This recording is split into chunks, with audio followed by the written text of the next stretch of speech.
Pinangunahan ni House Speaker Martin Romualdez ang isang programa na magbibigay serbisyo hanggang bukas.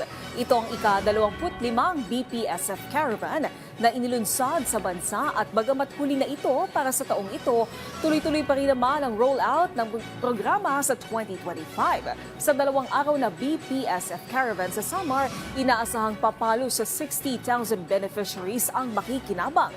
Bukod sa mga serbisyo, may libreng concert din na hatid doon. Ayon kay Speaker Romualdez, tuloy-tuloy ang magiging pagbigay nila ng tulong sa ilalim ng BPSF. Alinsunod sa kautusan ni Pangulong Ferdinand R. Marcos Jr. na ilapit dapat ng gobyerno ang mga serbisyo at programa sa mga Pilipino.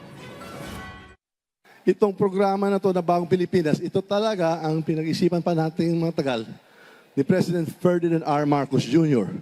Siguro naalala mo noong nangampanya siya. Parati siya naglilibot sa buong Pilipinas. At sinabi daw niya, bawal na maghirap ang Pilipino. Ayaw na may nagugutom.